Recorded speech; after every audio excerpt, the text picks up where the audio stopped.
গল্প বালাই উপক্রমণিকা ক্রমণিকা। রাস্তার ওপাশে সেই দোকানের আলোটা নিভে গেল। শীত জ্বর অন্ধকারে আরেকবার চোখ বুলিয়ে নিয়ে সিগারেটের শেষ অংশটা ক্যারামবোর্ডের গুটির মতো টোকা দিয়ে বাইরে ছুঁড়ে দিলেন ডাক্তার রহমান।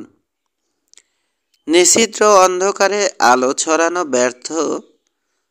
ছড়ানোর ব্যর্থ চেষ্টা করতে করতে কুয়াশার আড়ালে অদৃশ্য হয়ে গেল সেটা।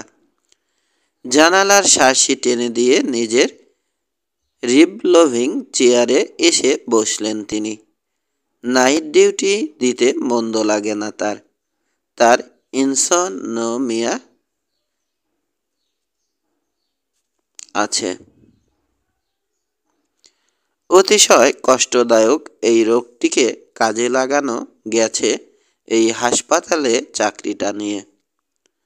Akter Banu memorial psychological clinic একটি অলাভজনক প্রতিষ্ঠান। ঢাকা থেকে 350 কিলোমিটার দূরে এক অজ্জ পাড়াগাঁয়ে এর অবস্থান। জিন্নাত আলী নামে ঢাকার একজন প্রথম স্থানীয় শিল্পপতির স্বপ্নের সার্থক পরিণতি এই ক্লিনিক। জিন্নাত আলী তার স্ত্রী আক্তার বানুকে অত্যাধিক ভালোবাসতেন।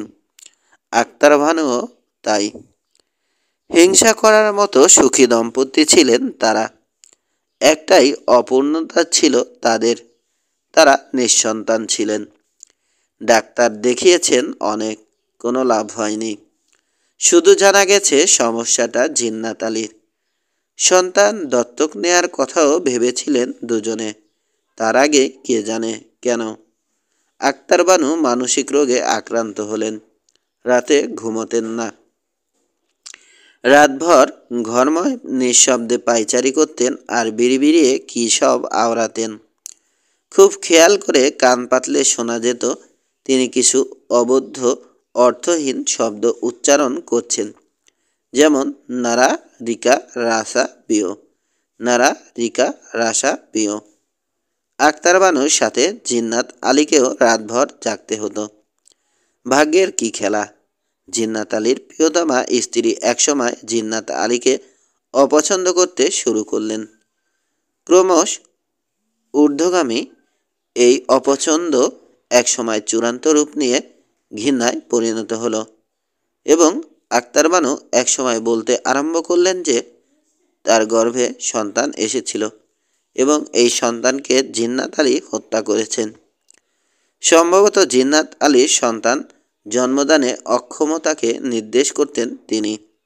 প্রিয়তমা স্ত্রীর এসব প্রলাপ জিন্নাত আলীকে অত্যন্ত মনোকষ্ট দিত। তবু নিজেকে সামলে যথাসম্ভব স্বাভাবিক জীবন যাপনের চেষ্টা করতেন তিনি। মনোবিকারগ্রস্ত একজন মানুষের কথায় রাগ করার কোনো মানে হয় না। অবশেষে এক নিশুতি রাতে উন্মাদ অবস্থায় আক্তার বানু আত্মহত্যা করেন। অ্যাপার্টমেন্টের 22 তলার ব্যালকনি থেকে লাফিয়ে পড়েন তিনি। সকালবেলা লাশের আঙুলে বিয়ের আংটি দেখে তাকে শনাক্ত করেন জিন্নাত আলী। 22 তলা থেকে উপর হয়ে মাটিতে পড়েছিলেন আক্তার বানু। চেহারা থেতলে বিভৎস হয়ে গিয়েছিল। সুরতহাল রিপোর্টে প্রকাশিত হলো আক্তার বানু সন্তান সম্ভাবনা ছিলেন। জিন্নাত আলী বললেন এই সন্তান তারই ছিল। অনেক রকম চিকিৎসা করে তারা অবশেষে বাবা মা হতে চলেছিলেন এবং 2-1 দিনের মধ্যেই তারা এই সুসংবাদটা প্রকাশ করতেন। স্ত্রী এবং অনাগত সন্তানকে একসঙ্গে হারিয়ে কিছুদিন নিজেকে সবার কাছ থেকে আলাদা করে রাখলেন তিনি। স্ত্রীকে সুস্থ করতে চেষ্টার অন্ত ছিল না জিন্নাত আলীর। দেশের সকল শীর্ষস্থানীয় মনোরোগ বিশেষজ্ঞ দেখিয়েছেন, নিয়ে গেছেন দেশের বাইরেও, কোনো ফল পাননি। এসবই বছর 25 আগের কথা। জিন্নাত আলীর অভিযোগ যত সাইকিয়াট্রিস্টের শরণাপন্ন তিনি হয়েছেন তারা সবাই প্রফেশনাল হলেও আন্তরিক নন কেউই। মানসিকভাবে অসুস্থ একজন মানুষের চিকিৎসার চেয়ে ভালোবাসাটা বেশি দরকার। তিনি নিয়ত করলেন সৃষ্টিকর্তা যদি সামর্থ্য দেন তবে তিনি মানসিক রোগীদের জন্য একটি মানসম্মত দাতব্য চিকিৎসালয় করে দেবেন। কাজেই তিনি নিরিবিলি একটা সুপ্রশস্ত জায়গার খোঁজ লাগালেন। পেয়েও গেলেন এক সময়। তারপর এই 2.5 বিঘা জমির উপর ধীরে ধীরে মাথা তুলে দাঁড়ালো অত্যাধুনিক একটি মানসিক হাসপাতাল, Akhtar Banu memorial psychological clinic. Jinnat Ali ইচ্ছে করেই মেন্টাল শব্দটার বদলে সাইকোলজিক্যাল শব্দটা ব্যবহার করেছেন। মেন্টাল শব্দটা শুনলেই কেমন যেন পাগল পাগল মনে হয়। মানসিক রোগী মাত্রই পাগল নয়। 25 বছর পর নিজের নিয়তের সার্থক পরিণতি ঘটালেন তিনি। এই হাসপাতালের জন্য ডাক্তার, নার্স এবং দারোয়ান চেয়ে পত্রিকায় বিজ্ঞাপন দেয়া হলো।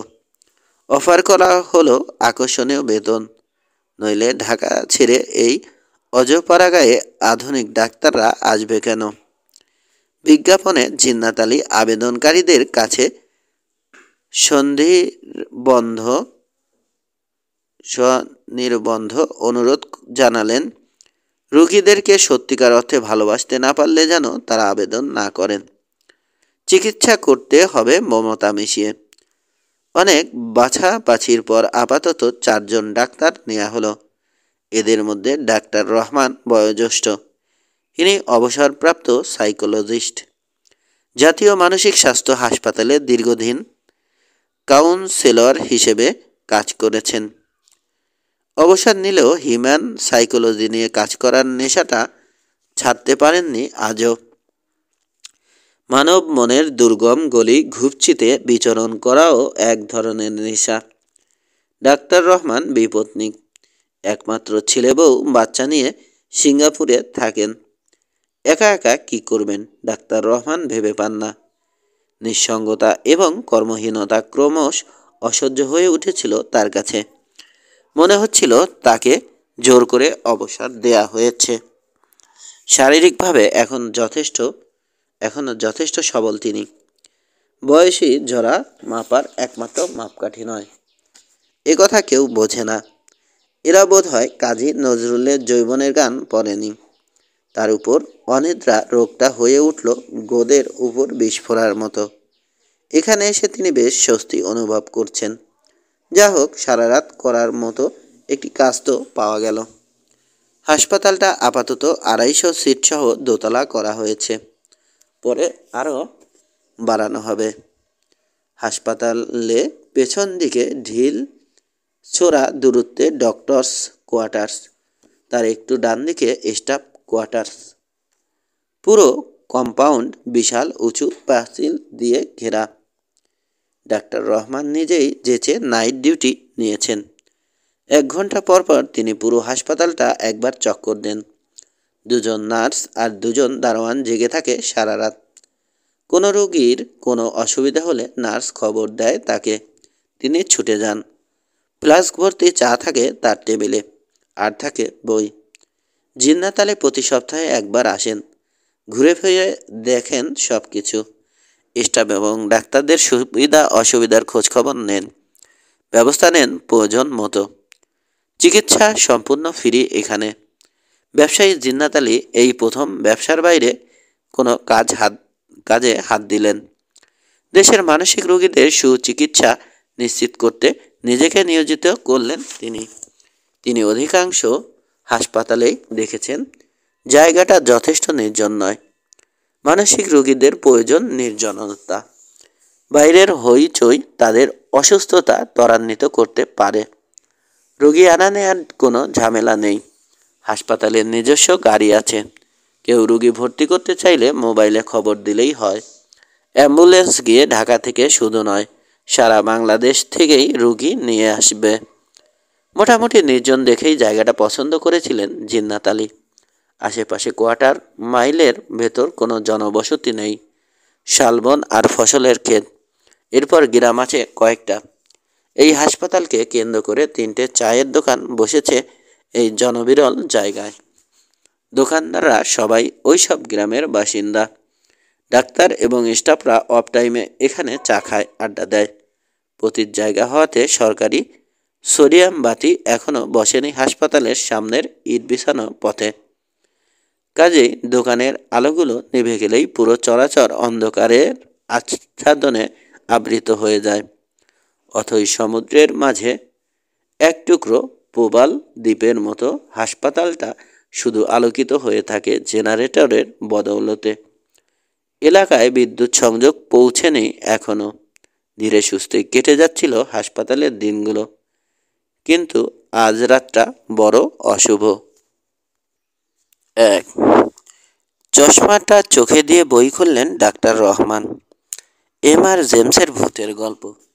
গভীর রাতে কেন যেন তার ভারী বাস্তবধর্মী বই পড়তে ভালো লাগে না। তিনি মনে করেন সব মানুষেরই উচিত মাঝে মাঝে বাস্তবতার বাইরে কাল্পনিক কোনো জগতে ঘুরে আসা। 24 ঘন্টা বাস্তবতার করাঘাত সইতে সইতে মানুষ একসময় ক্লান্ত হয়ে যায়।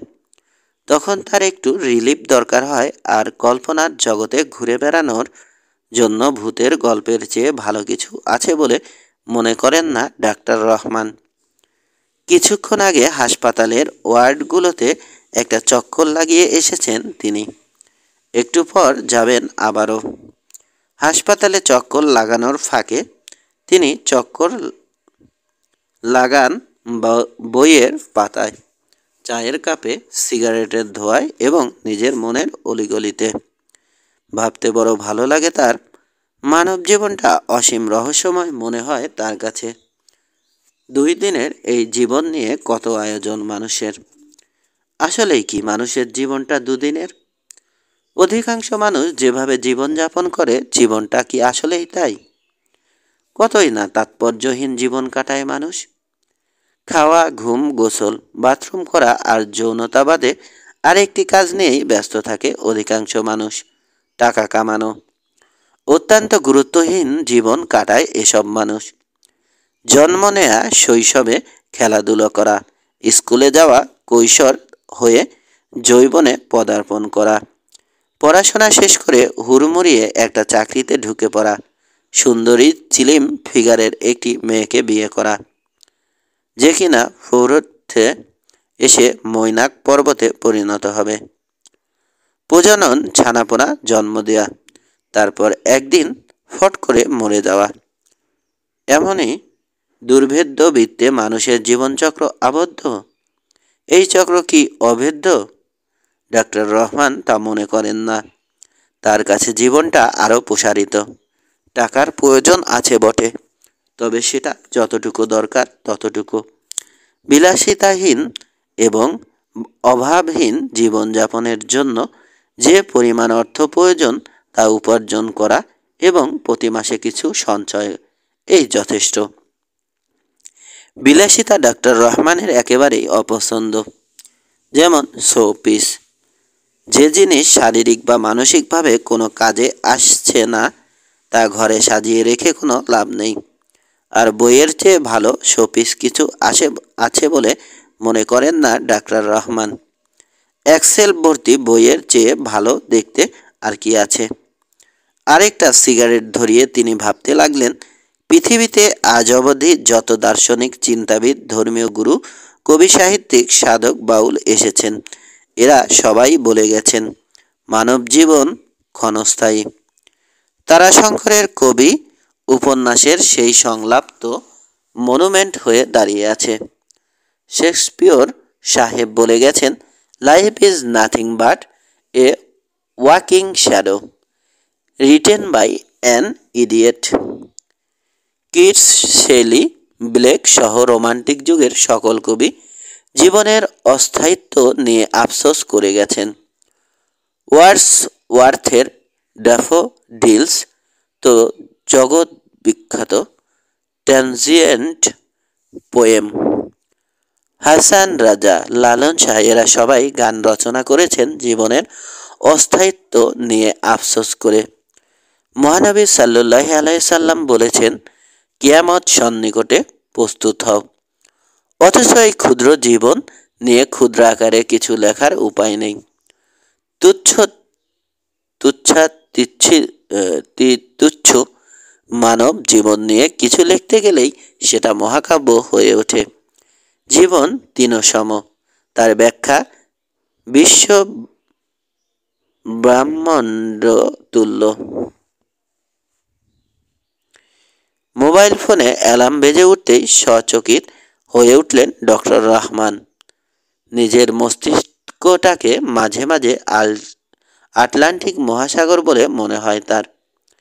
ভাবনার এতই গভীরে তলিয়ে যান, সময়ের ব্যবধান মুছে যায়।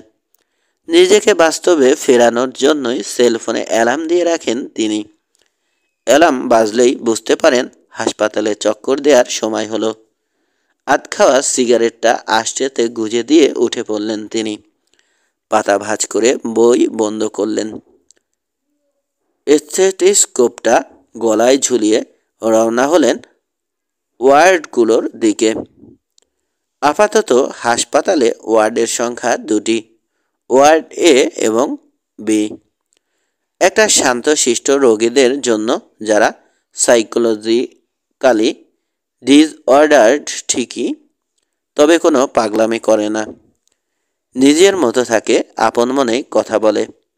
অন্য ওয়ার্ডটা তাদের জন্য যারা সুযোগ পেলেই পাগলামি করে, যাকে সামনে পায় মারতে আসে, এমনকি নিজেকে মারাত্মকভাবে আহত করার প্রবণতাও আছে অনেকের। এদেরকে ঘুমের ওষুধ বা ইনজেকশন, অনেক সময় অ্যানাস্থেসিয়া দিয়েও ঘুম পাড়াতে হয়। ঘুমানোর পর হাতে পায়ে বিশেষ পদ্ধতিতে তৈরি হালকা কিছু মজবুত শেকল পরিয়ে রাখা হয় এদের। কে জানে রাতে ঘুম ভেঙে কার ঘাড়ের উপর এসে পড়ে। কয়েকজন আছে যাদের 24 ঘন্টায় ডান্ডা বেরি পরিয়ে রাখতে হয়। অতিশয় বিপজ্জনক এরা। প্রথমে শান্ত ওয়ার্ডটির দিকে রওনা হলেন ডাক্তার রহমান। এই ওয়ার্ডের একটি রোগী সম্প্রতি তার দৃষ্টি আকর্ষণ করেছে। তার নাম সিতারা। অশিক্ষিত, মধ্যবয়স্ক এবং অন্ধ এই মহিলার বাড়ি 2.5 কিলোমিটার দূরের এক গ্রামে। তার স্বামী তাকে এখানে রেখে গেছে। তার ভাষ্যমতে সিতারা তন্ত্রমন্ত্র চর্চা করত। কোনো এক সন্ন্যাসী তাদের গ্রামের কবরস্থানে আশ্রয় নিয়েছিল। সিতারা কিভাবে যেন তাকে খুশি করে তান্ত্রিক দীক্ষা নিয়েছিল। সন্ন্যাসী একদিন চলে গেল, কিন্তু সিতারা তন্ত্রচর্চা ছাড়ল না। এও এক ধরনের নেশা, যা কিছু নিষিদ্ধ তাই আকর্ষণীয়। অন্ধকারের একটা চৌম্বকীয় ক্ষমতা আছে। দুর্দমনীয় আকর্ষণে সে মানব সন্তানকে আকর্ষণ করে। তন্ত্রচর্চা করতে করতে সিতারা রাত দিন এক করে ফেলল।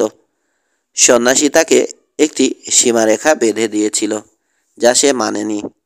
সে স্বচক্ষে শয়তানকে দেখতে চেয়েছিল, যার পূজা তান্ত্রিকরা যুগ যুগ ধরে করে আসছে। সন্ন্যাসী সিতারাকে বলেছিল, যার আরাধনায় শয়তান খুব সন্তুষ্ট হয় তাকে সে দেখা দেয়, আর পূজা করে করে শয়তানকে একবার দেখে নিতে পারলে অসীম ক্ষমতা এসে যাবে তার হাতে। বহু দূর থেকেই সে সায়স্তা করতে পারবে তার শত্রুকে। চাইলে লাখ লাখ টাকা জমা হবে তার ভাঙা আলমারিটাতে। কোনো আসন্ন বিপদের কথা আগে থেকেই টের পেয়ে উপযুক্ত ব্যবস্থা নিতে পারবে। তবে ওই চেহারা সহ্য করার ক্ষমতা সবার থাকে না, আর সহ্য করতে না পারলে ক্ষমতা তো দূরের কথা, হয় সে মারা যাবে, নতুবা বদ্ধ উন্মাদ হয়ে যাবে। সিতারা দ্বিতীয়টি হয়েছে। তার স্বামী বলেছিল, সিতারা নাকি রাতভর তান্ত্রিক সাধনা করত। অতীন্দ্রিয় ক্ষমতার লোভ তাকে অন্ধ করে দিয়েছিল। এক রাতে সিতারার মরণ চিৎকারে তার স্বামীর ঘুম ভেঙে যায়। সে ছুটে পাশের ঘরে যায় এবং দেখতে পায় তার স্ত্রী মেঝেতে লুটিয়ে পড়েছে এবং তার দু চোখ ফেটে রক্ত গড়িয়ে পড়ছে। একটি খুব দ্রুত অপসীয়মান অতিকায় ছায়াও সে দেখতে পেয়েছিল। তবে সেটা শয়তান ছিল নাকি চোখের ভুল, তা সে বলতে পারে না। সবার ধারণা শয়তানকে দেখে সিতারা ওই রূপ সহ্য করতে পারেনি।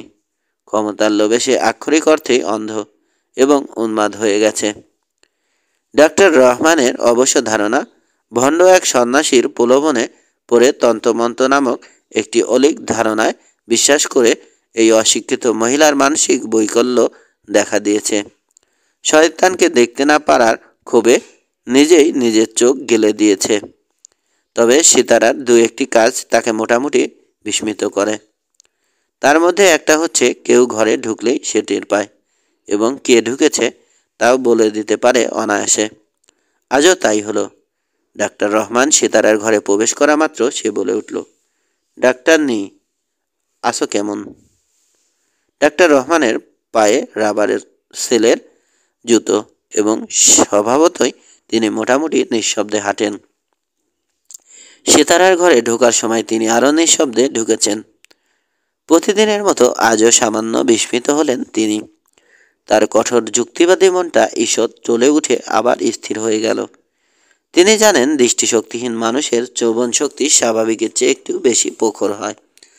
সচরাচর কানে বাজে না এরকম অতি সূক্ষ্ম শব্দ এদের অনেকের কর্ণগোচর হয়, কিন্তু এতই কি প্রখর হয় যে নিঃশব্দতাও শুনতে পাবে?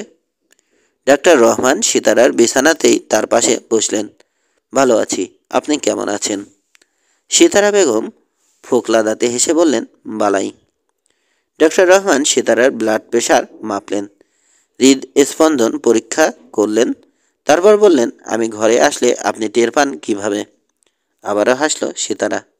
খালি তুমি না, যেই আউক আমি আলাপ পামো। ওই যে শুকরি নাচটা কি জানি নাম, একটু আগে আমার ঘরে উকি দিয়া গেল, তাও টের পাইছি। কিভাবে টের পান? শব্দ শুনে? এই কথা শুনে সিতারা হেসে বাঁচে না। দূর যা ডাক্তার, কি যে কও, শব্দ শুই নাকি মানুষ চিনন যায়? হি হি হি। আর তুমি কি আওয়াজ কইরা ঘরে ঢুকছো? না, তুমি তা করো নাই। আমি মানুষ চিনি গন্ধ শুইকা। মহিলা বলে কি? ডাক্তার রহমান ডানে বামে মাথা নেড়ে হাসলেন। মানুষ কি কুকুর যে গন্ধ শুকে চিনবে? না, মানুষ কুত্তা না, তয় শয়তানও কুত্তা না। ডাক্তার রহমান চমকে উঠলেন। সিতারা কি থট রিডিং জানে নাকি? এ ধরনের রোগী তিনি তার ডাক্তারি জীবনে পাননি। মানসিক রোগীদের টেলিপ্যাথিক ক্ষমতা প্রখর হয় কিনা তার জানা নেই। তিনি জিজ্ঞেস না করে পারলেন না, আমি কি ভাবছি আপনি কি করে বুঝলেন? বুঝি। শয়তানের চেহারাটা ঠিকমতো দেখতে পারলে আরও বহুত কিছু দেখাইতে পারতাম। শয়তান দেখতে কেমন? ঠিকমতো তো দেখতে পারি নাই, যদ্দূর দেখেছি, আর দেহনের স্বাদ নাই। তয় কয়লার লাহান দুইখান চক্ষু দেখছি, যেই চোখের আগুনে জানি আমার চক্ষু দুইখান পুইরা গেল। আর কিছু মনে নাই। তয় আমার মন্ত্রতন্ত্র এক্কেরে ফেল মানে নাই, বুঝলা? কিছু কিছু আগে থেইকাই বুঝতে পারি গন্ধ শুইকা। তোমারে একখান কথা কমু, আমল দিয়া সৈন্য কইলাম। জি বলুন। খারাও, কেউ শুনতাছে নি, বুঝা লই। চোখ বন্ধ করে নাক উপরের দিকে তুলে নেকড়ের মতোই শব্দ করে গন্ধ নিল সিতারা। তারপর ডাক্তার রহমানের দিকে ঝুঁকে এসে নিচু গলায় বলল, হাসপাতালে বালাই ঢুকছে। চোখ কান খোলা রাইখো। মানে? আজ রাতের চান্দা দেখছো? চাঁদ? হ্যাঁ দেখেছি তো।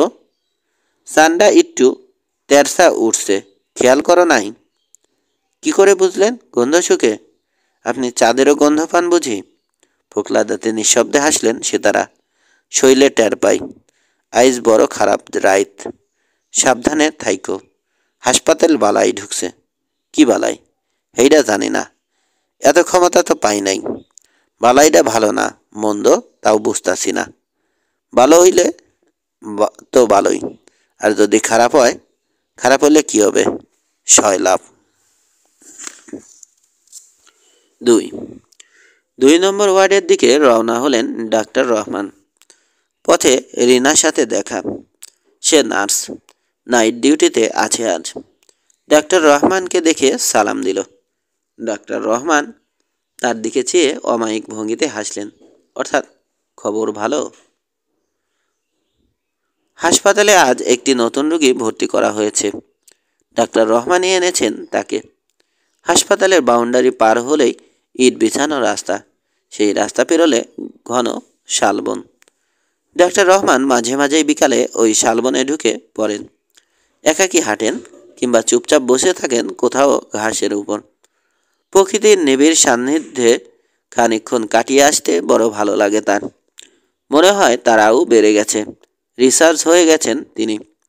আজ একটু বেশি ভেতরে চলে গিয়েছিলেন তিনি।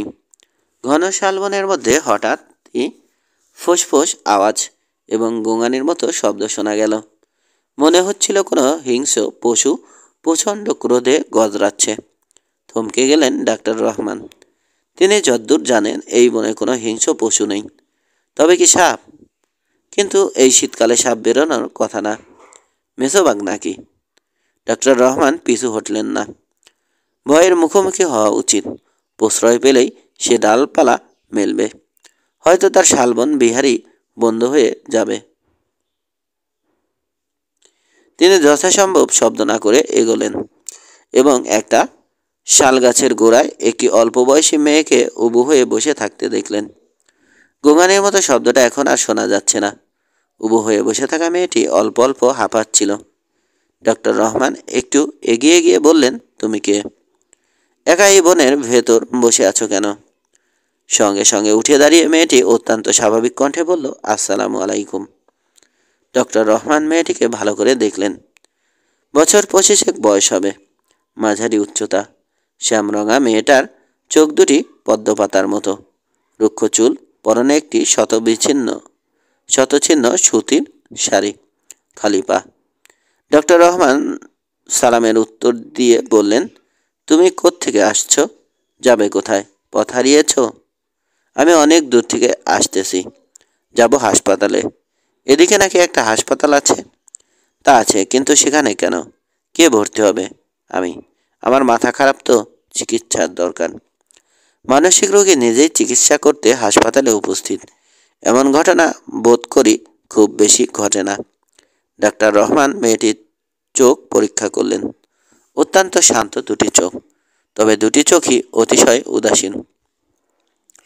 সুস্থ একজন মানুষের চোখে এত উদাসীনতা থাকে না। মানসিক অসুস্থতার কিছুটা লক্ষণ এর মধ্যে আছে। ডক্টর রহমান তাকে সাথে করে হাসপাতালে নিয়ে এলেন। মেয়েটি জানালো তার নাম তরি। কিছুক্ষণ পর্যবেক্ষণে রেখে বোঝা গেল তরি অতি শান্ত স্বভাবের রোগী। কাজেই তাকে শান্ত ওয়ার্ডে রাখার সিদ্ধান্ত নেওয়া হলো।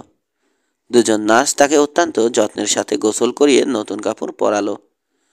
পুরোটা সময় সে খুব চুপচাপ রইল। তখনও তাকে বেডে নেওয়া হয়নি।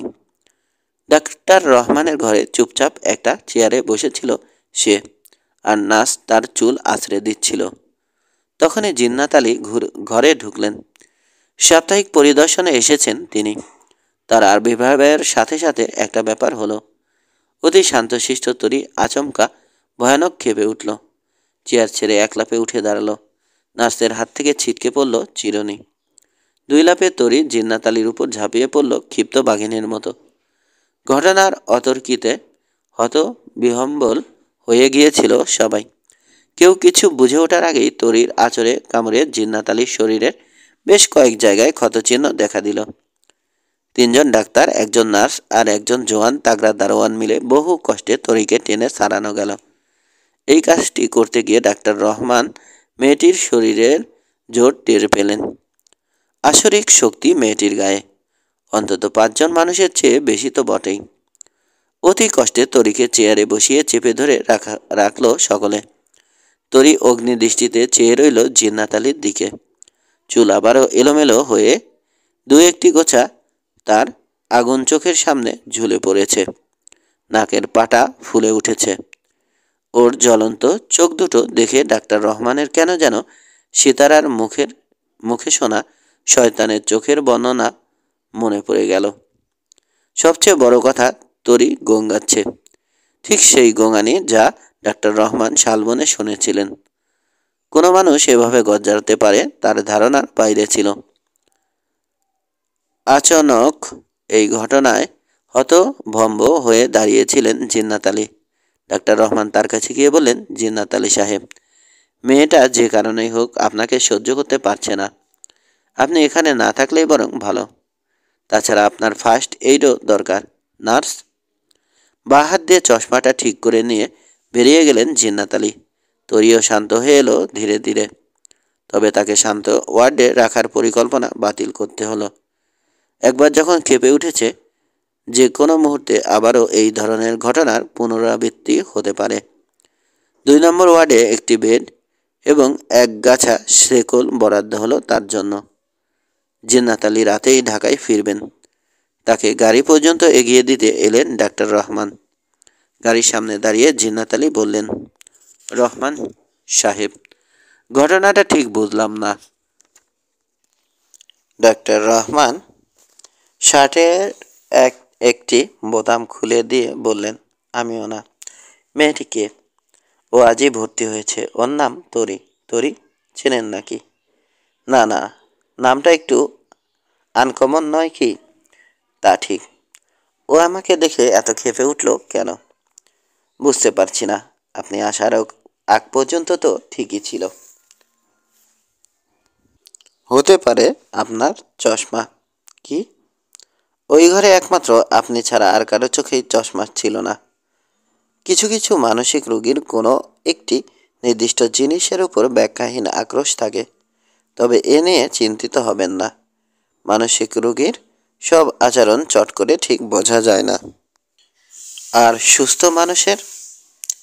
জি, সুস্থ মানুষের সব আচরণ কি বোঝা যায় ডাক্তার রহমান? আপনার কথা ঠিক বুঝতে পারছি না।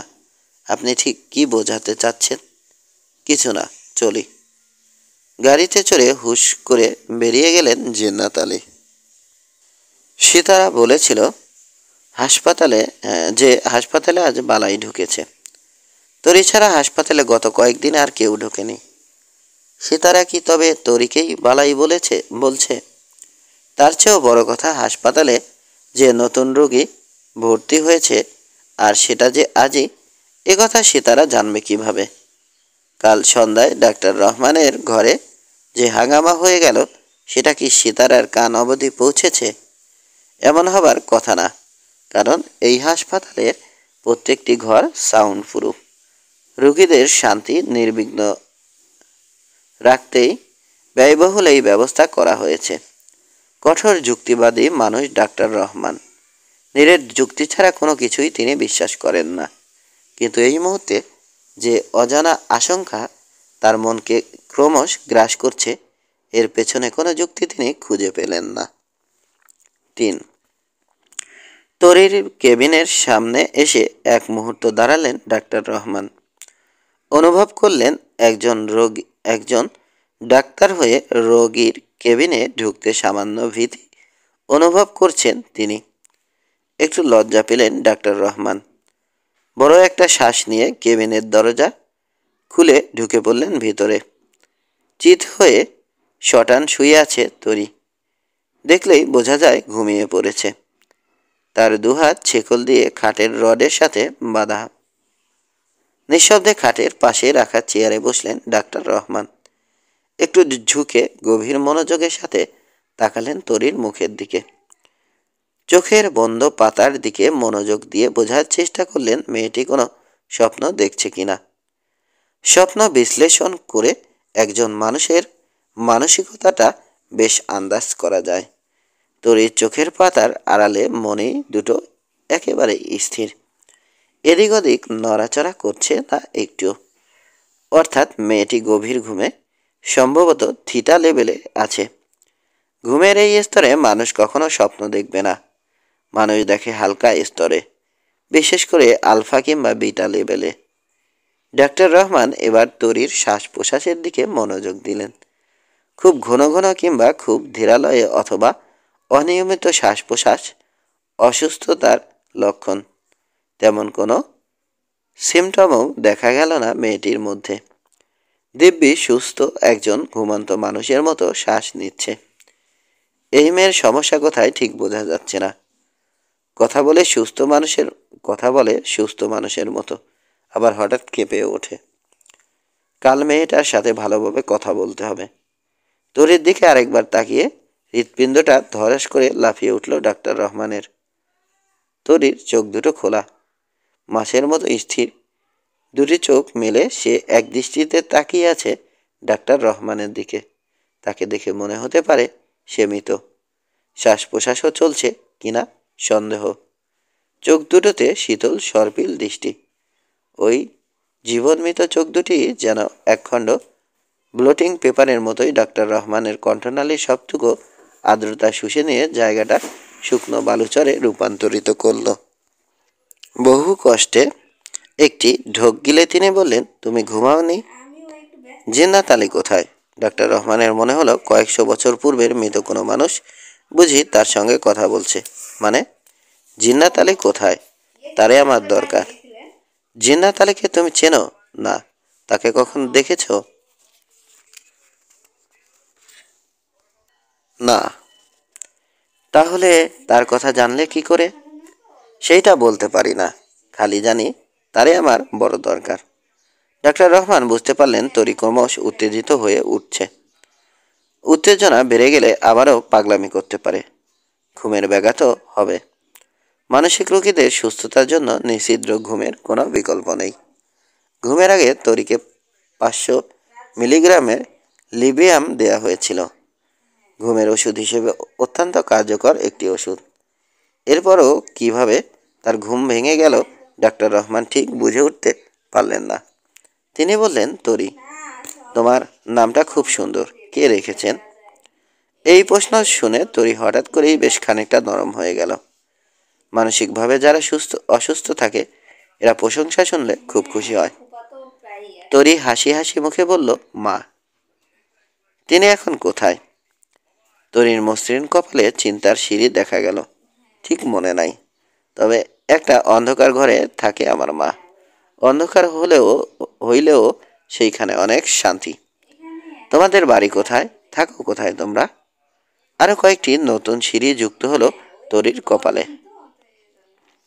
যখন বাড়ি থেকে রওনা হইছিলাম তখন জানতাম, এখন আর মনে নাই। খালি মনে আছে আমাদের ঘরে সবসময় অন্ধকার থাকে আর আমার মা খালি ঘুমায়। মাঝে মধ্যে ধপা সাদা কাপড় পরা কিছু মানুষ আছে। তখন ঘরে আলো জ্বলে আর আমার মা ও জাগে। ওই লোকগুলোর সাথে কথাবার্তা বলে, তারপর আবার ঘুমায় পড়ে। লোকগুলো দেখতে কেমন? সাদা কাপড় পরা, তাগো গায়ের রঙও সাদা, তাগো শরীর থেকে আলো বাইর হয়। অন্ধকারে তোমরা থাকো কিভাবে? খাওয়া দাওয়া কি অন্ধকারেই করো? আমরা তো বাড়িতে কিছুই খাইতাম না, খিদাও লাগতো না। এইখানে আইসে দেখি খালি খিদা লাগে, মহা যন্ত্রণা। তোমার মাথা খারাপ এ কথা তোমাকে কে বলেছে? মা। একদিন আমারে ঘুম থেকে জাগায়ে বলল, তোর মাথা খারাপ, চিকিৎসা লাগবে, হাসপাতালে ভর্তি হ গিয়া। আমি বললাম, তুমিও চলো আমার সাথে। মা বলল, আমার আর দুইনা দেখার ইচ্ছা নাই রে মা। খোদা আমার কপালে যা রাখছিল দেখে ফেলছি। তোর দুইনা দেখনে কথা আসিল, দেখতে পারিস নাই, তুই যা। আমি তখন বললাম, আমি তো হাসপাতালের রাস্তা চিনি না, কেমনে যাব? এই কথা শুনে মা গেল চেইতা, বলল, সব আমার বলে দিতে হবে, নিজের পথ নিজেই খুঁজা নেগা। বলে মা আমারে দিল এক ঠেলা। মনে হইল আমি নিচে, অনেক নিচে পড়ে গেলাম। সাথে সাথে দেখলাম চারদিকে আলো, কত আলো। আমি কেমন জানি অন্ধ হইয়া গেলাম। একটু পরে দেখলাম আপনি আমার সামনে দাঁড়ায় রইছেন। ডক্টর রহমানের মুখটা চিন্তা ক্লিষ্ট হয়ে গেল। তোমার বাবা তোমাদের সাথে থাকেন না? বাবা, সেইটা কি জিনিস? কিছু না, তুমি ঘুমাও। জিন্নাত আলী কোথায়? সর্বনাশ, এই মেয়ে তো দেখি তালে ঠিক আছে, ছেলে ভোলানোর মতো মেয়ে তো এ নয়।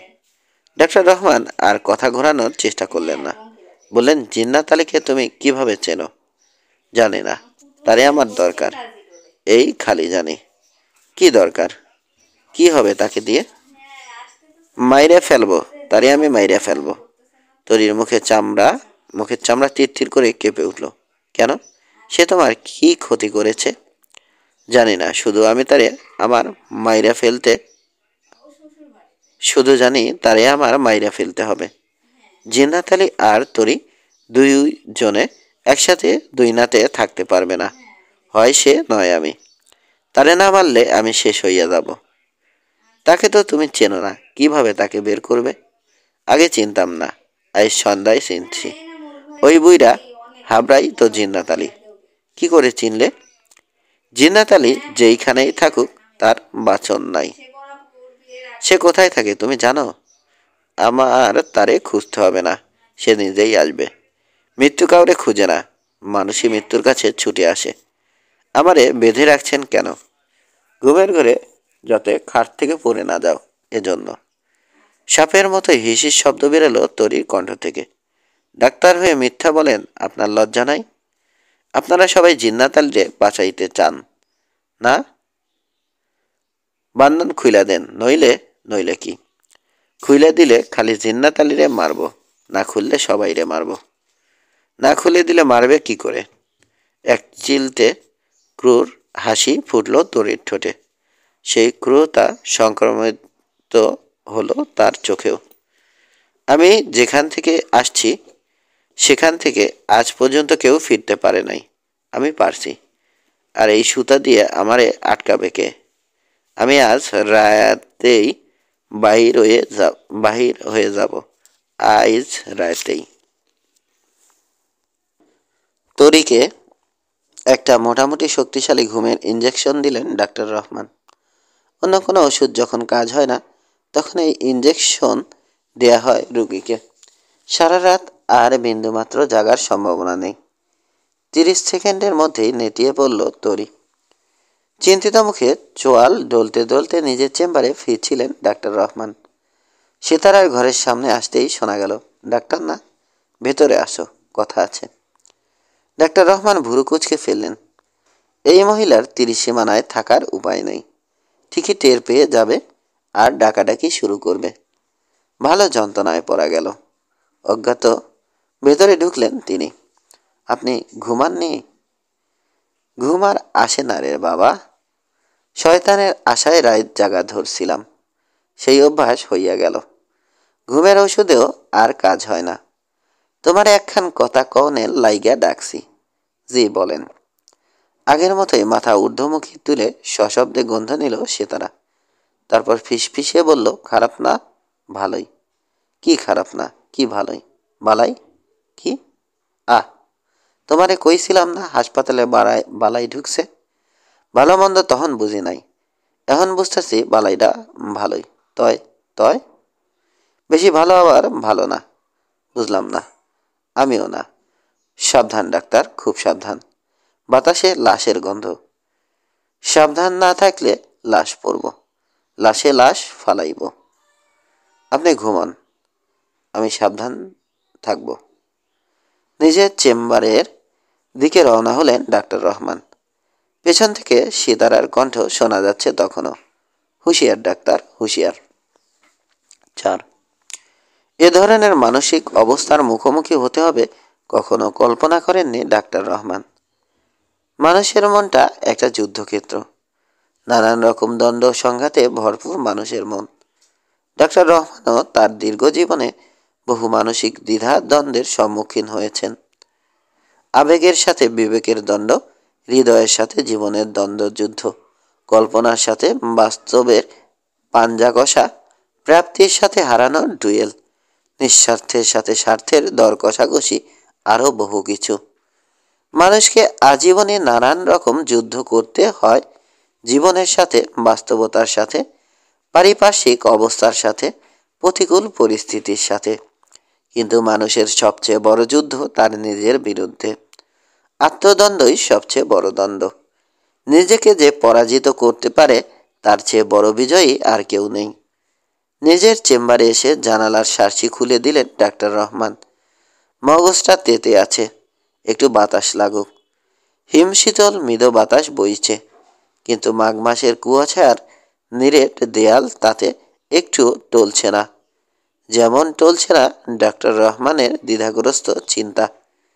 বরফের মতো ঠান্ডা বাতাস তার উত্তপ্ত মস্তিষ্ককে শীতল করতে পারছে না। ফ্লাস্ক থেকে চা ঢেলে একটা সিগারেট জ্বালিয়ে জানালার কাছে ফিরে এলেন তিনি। কুয়াশা ধূসর মোটা চাদরে ঢেকে দিয়েছে চরাচর। বেশি দূর দৃষ্টি চলে না। হাতখানে গিয়েই বাউন্সকে ফিরে আসে রাবারের বলের মতো। এই মুহূর্তে নিজের মস্তিষ্ককে একটা রাবারের বল বলেই মনে হচ্ছে ডাক্তার রহমানের। একটা নির্দিষ্ট দূরত্ব পর্যন্ত গিয়ে তার চিন্তাও ধাক্কা খেয়ে ফিরে আসছে প্যাভিলিয়নে। আবার প্রথম থেকে চিন্তা করতে হচ্ছে তাকে। একগাল ধোঁয়া ছাড়লেন তিনি। সেই ধোঁয়া কুয়াশার সাথে মিশে গিয়ে একাকার হয়ে ধোঁয়াশায় পরিণত হলো। কোনটা কুয়াশার কোনটা সিগারেটের ধোঁয়া বোঝার উপরে রইল না। একসঙ্গে অনেকগুলো প্রশ্ন ঘুরপাক খাচ্ছে মাথায়, যার কোনোটিরই কোনো সদুত্তর পাওয়া যাচ্ছে না। প্রথমত, হাসপাতালে তরির উপস্থিতি সিতারা কেমন করে টের পেল? দ্বিতীয়ত, তরি কী করে জিন্নাত আলীকে চিনল? সে জিন্নাত আলীকে দেখে ক্ষেপে উঠল কেন? আর ওই লোকটার নামেই যে জিন্নাত আলী, সে কিভাবে জানল? তৃতীয়ত, জিন্নাত আলীকে সে খুন করতে চায় কেন? চতুর্থত এবং সবচেয়ে কৌতূহলোদ্দীপক, তরি তার বাড়ির যে বর্ণনা দিয়েছে এর সাথে একমাত্র কবর ছাড়া আর কিছুর মিল পাওয়া যাচ্ছে না। একমাত্র মেরু অঞ্চল ছাড়া আর কোথাও 24 ঘন্টা অন্ধকার থাকার কথা না। তার মায়ের সব সময় ঘুমিয়ে থাকা মানে সে মৃত। জীবিত মানুষ সবসময় ঘুমাবে না। আর শুভ পোশাকে আলোকিত দেহধারী লোকগুলোর সাথে কোরআন হাদিসে উল্লেখিত ফেরেশতাদের বর্ণনা মিলে যায়। মেয়েটির মা কি মারা গেছে? কিন্তু সে বলছে সে তার মায়ের সাথেই থাকে। এর মানে কি? তবে এটাও মনে রাখতে হবে মেয়েটি মানসিকভাবে অসুস্থ। মৃত মায়ের শোক কাটিয়ে উঠতে না পেরে হয়তো সে নিজের মায়ের সাথে কবরেই কল্পনা করছে। নিজেকে মায়ের সাথে কবরেই কল্পনা করছে। হয়তো সে শুনেছে কবরে ফেরেশতারা এসে জিজ্ঞাসাবাদ করে। কাজেই সে কবরের কল্পনার সাথে এটাকে সংযোজন করেছে। কিন্তু সে একাকী শালবনে ঘুরছিল কেন? খুব কম মানসিক রোগী নিজেকে অসুস্থ বলে সহজে স্বীকার করতে চায়। এমন কিন্নর কণ্ঠের একটি মেয়ে হিংস্র পশুর মতো গজরায় কেমন করে? লম্বা শ্বাস নিলেন ডাক্তার রহমান। মস্তিষ্কে অক্সিজেনের অভাব দেখা দিয়েছে। বরফ শীতল বাতাস যেন তীক্ষ্ণধার খঞ্জরের মতোই নাক চিরে ঢুকে গেল মস্তিষ্কে আর বেরিয়ে এলো গরম হয়ে। স্যার। নার্স রিনার উদ্বিগ্ন কণ্ঠে বাস্তবে ফিরলেন ডাক্তার রহমান। নিশ্চয় কোনো রোগী অসুস্থ হয়ে পড়েছে কিংবা কারো পাগলামির প্রকোপ বেড়েছে। পেছন ফিরে তিনি বললেন, কি ব্যাপার? পেশেন্ট পালিয়েছে। কোন পেশেন্ট? আজ যে ভর্তি হয়েছে। তরি? জি স্যার। কে যেন এক চাঙর বরফ ডাক্তার রহমানের ঘাড় থেকে মেরুদণ্ডের শেষ প্রান্ত পর্যন্ত ঘষে দিলেন। এ কি কাকতালীয় ঘটনা, নাকি মেয়েটি তার কথা রাখল? শিকলে ঠিকমতো তালা দাওনি? দিয়েছিলাম স্যার। শিকল ছিঁড়ে পালিয়েছে। এমন মজবুত শিকল ওইটুকু একটা মেয়ে ছেড়ে কি করে? বিশ্বাস না হলে আপনি এসে দেখুন স্যার। অস্থির পায়ে তরির কেবিনে ছুটে এলেন ডাক্তার রহমান। রিনার কথা নির্ভুল। ভাঙা শিকলটা খাটের রডের সঙ্গে লাজুক ভঙ্গিতে ঝুলছে। তাদের দেখে মনে হচ্ছে দায়িত্ব পালন করতে না পারার লজ্জায় তারা অতিশয় লজ্জিত। সন্ধ্যায় একবার তরির দৈহিক শক্তির নমুনা পেয়েছিলেন ডাক্তার রহমান। কিন্তু লোহার শিকল ছেঁড়ার মতো গায়ের জোর এই মেয়ের থাকতে পারে, এ তো অকল্পনীয়। দৌড় দাও, চেঁচিয়ে উঠলেন ডাক্তার রহমান। ইন্টারকমে দারোয়ানকে ফোন করো, হুঁশিয়ার থাকতে বলো। তরি যেন কম্পাউন্ডের বাইরে যেতে না পারে। বাইরে গিয়ে কোনো অঘটন ঘটালে কেলেঙ্কারি হয়ে যাবে। জলদি যাও। রিনা তৎক্ষণাৎ ছুটল। সিতারার কেবিনের সামনে এসে দাঁড়িয়ে গেলেন ডাক্তার রহমান। দরজার নিচ থেকে এক ধরনের ঘন তরল পদার্থ চুইয়ে বেরিয়ে আসছে। ডাক্তার রহমানের বুঝতে খানিকটা সময় লাগলো যে জিনিসটা রক্ত। ধাক্কা দিয়ে দরজা খুলে কেবিনে ঢুকলেন তিনি। সিতারা বিছানায় চিত হয়ে পড়ে আছে।